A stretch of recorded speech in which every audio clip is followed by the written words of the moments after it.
Looking for a warm, hearty, one-pot dish this season? Beefy shepherd's pie is it. Hi, Chef Dagan here in the Beef What's for Dinner Culinary Center, funded by the Beef Checkoff. Today's recipe, shepherd's pie, or as I know it from my French training, haché pimentier.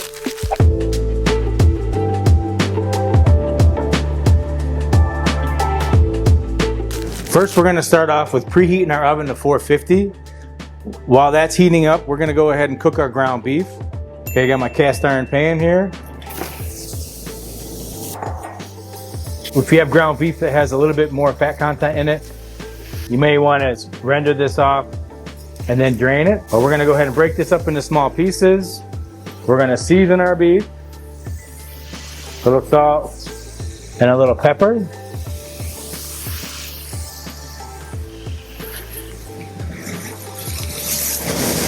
We're gonna go ahead and add some chopped garlic in there.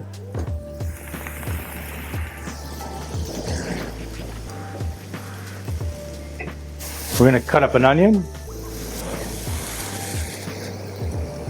All right, I try to cut this onion as small as I can, just so it cooks quickly. Shepherd's pie is one of my favorites. I learned this dish when I was very young in my career, working in some French restaurants.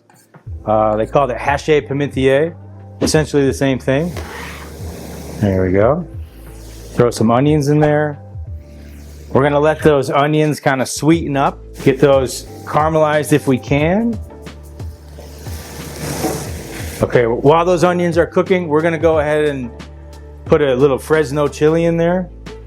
I like to ranch this shepherd's pie up a little bit. I got some chilies and some corn to go with our peas and carrots. I'm gonna cut these up fairly small. My family likes things a little bit spicy. The seeds are where the spice is. If you wanna make it a little more spicy, you can add those in. Okay. All right, it's smelling good.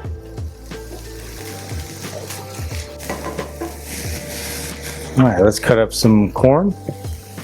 Just gonna cut this right off the cob.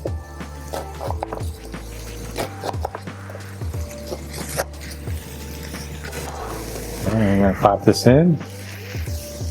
That'll give us a little bit of a sweetness to it.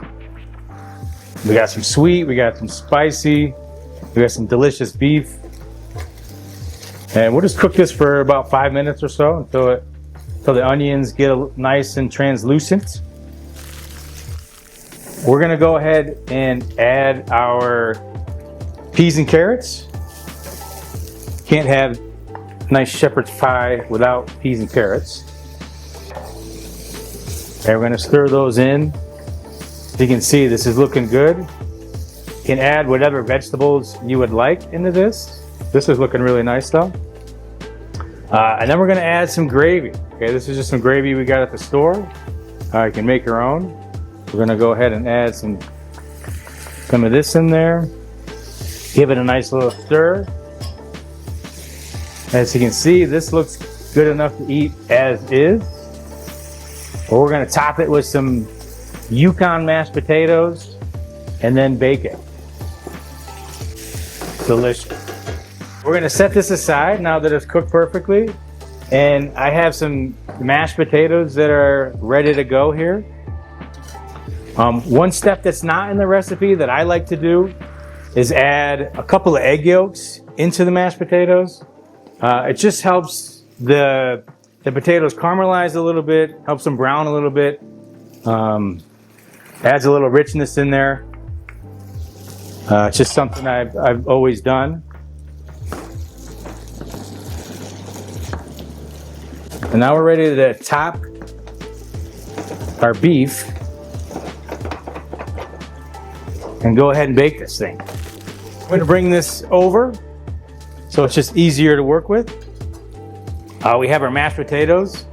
You can do this several different ways. You could pipe it and make nice little rosettes. We're gonna kind of keep this fairly rustic.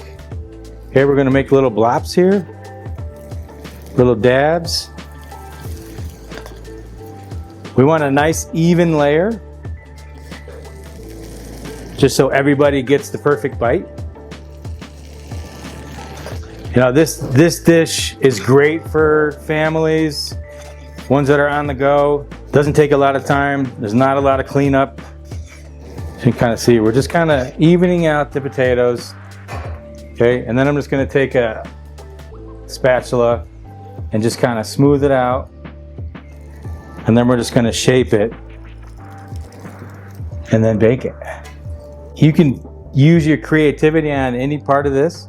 We're gonna try to just make a little bit of texture so the potatoes get nice and crunchy and browned up. That just adds to the richness of this dish. There we go. We're just gonna top this with a little bit of cheese, and we're gonna bake it for about 15-20 minutes until it turns nice and golden brown. You can use Parmesan cheese here. We're using a little cheddar. You could use both if you wanted to. That looks great. All right, now we're just gonna pop this in the oven. Preheated, ready to roll. Let's go down in. There we go. We'll see you in about 15-20, all right? Okay, we've been cooking for about 20 minutes. We're gonna check it out. Oh boy, smells amazing. Look at that. Beautiful golden brown. Great little potato crust on there. We're gonna go ahead and cut a nice little portion out of here. This is a great dish for family style. Just get them around the table. Ooh, how's that look? Let's get a little bit more of this beef mixture on the side. How's that look? There you have it, beefy shepherd's pie. I absolutely love this recipe. It's really simple. It's only one pan to clean up. I get to use freezer and pantry staples. If you like this recipe, go to beefwithswhat'sfordinner.com for more inspiration, and let us know how this one comes out in the comments below. We love to hear back from you. We love to hear how it turned out or how you put your culinary twist on it. We'll see you at the next one.